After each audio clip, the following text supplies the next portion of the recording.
میں نے اکثر دیکھا ہے کہ جب بچے کچھ اچھا کام کرتے ہیں، ان کے نمبر اچھے آ جاتے ہیں، یا پھر وہ کسی ایکٹیویٹی میں حصہ لے رہے ہوتے ہیں اور وہاں پہ کوئی وہ اچھی پوزیشن لے آتے ہیں، تو والدین بہت خوش ہوتے ہیں، بچوں کی حوصلہ افزائی بھی کرتے ہیں، بچوں کی ہمت بھی بڑھاتے ہیں، بچوں کو پیار بھی کرتے ہیں، دوسروں کو بھی بڑے شوق بڑے جو ہے وہ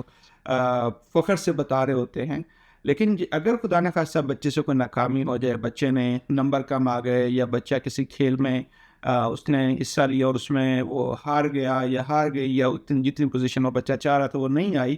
تو اکثر اوقات میں نے دیکھا ہے کہ والدین حوصلہ دینے کے بجائے بچے کو تھوڑا سا ان کا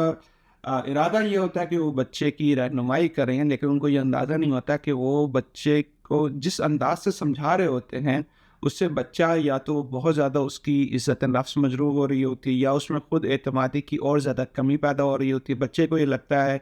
کہ میں پتہ نہیں کوئی ایک ناکام ہوں، میں یہ کر نہیں سکتا۔ تو اس لیے جتنی زیادہ بچے کو حوصلہ افزائی، جب بچہ کوئی اچھا کام کرتا ہے ضرورت ہوتی ہے، اتنی اس سے زیادہ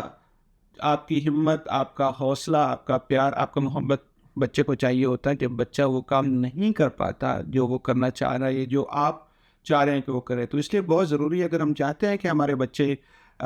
تعلیمی میدان میں اور زندگی کے باقی جتنے بھی شعبے ہیں وہاں پر اچھے کامیاب ہوں، تو بچوں کی حوصلہ افزائی دونوں صورتحال میں کرنی چاہیے۔ اگر وہ اچھا کر رہے ہیں تو بھی ان کی حوصلہ افزائی کریں، اور اگر ان سے کوئی غلطیاں ہو رہی ہیں، اگر ناکامیاں آ رہی ہیں اور ناکامی زندگی کا حصہ ہوتی ہے، تو اس میں بھی ان کی رہنمائی کریں، پیار سے، محبت سے، اور اس خیال رکھتے ہوئے کہ کہیں ہمارے الفاظ سے، کہیں ہمارے سمجھانے کے انداز سے ان کی کہیں خود اعتمادی میں کمی تو نہیں آ رہی۔ اپنا بہت سا خیال رکھیں۔ اللہ حافظ۔